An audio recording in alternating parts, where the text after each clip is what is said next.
ingatkan dalam perjalanan ke sini. Sudi dengar ke? Hayatilah saja ini.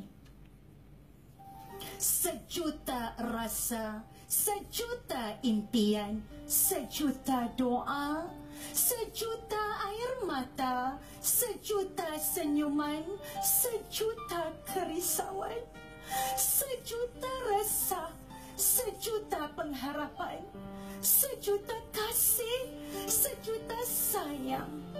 Itulah segala perasaan yang ada di dalam hati seorang ibu. Kasih dan sayangnya bukan sejuta, doanya bukan sejuta, harapan dan impiannya bukan sejuta, tetapi kasih dan sayangnya seorang ibu seluas langit dan seluas bumi.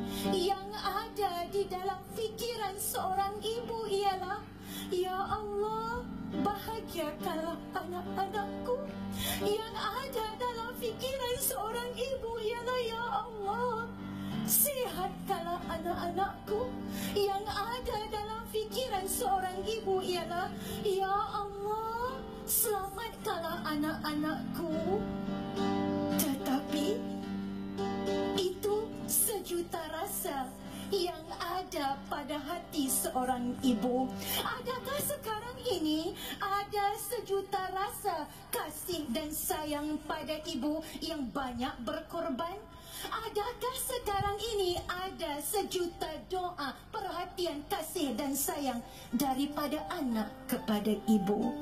Duhai anak, hargailah nikmat ada ibu.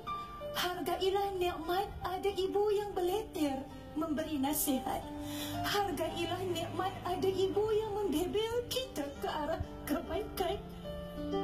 Sesungguhnya darjat seorang ibu sangat tinggi di sisi Allah Subhanahu wa ta'ala, sehingga redha daripada ibu itu merupakan redha daripada Allah Subhanahu wa ta'ala.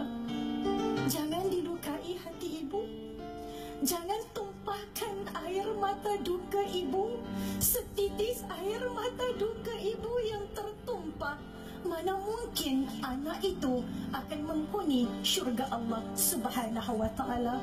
Peluklah ibu, ciumlah ibu, doakanlah ibu, berbaktilah kepada ibu, sayangilah ibu, mohon maaflah kepada ibu, kerana kita ada banyak dosa kepada ibu. Pengorbanan ibu sangat luas. Ibuku, ratu hatiku. Sekian, wabillahi taufiq wal hidayah. Wassalamualaikum warahmatullahi wabarakatuh. Terima kasih.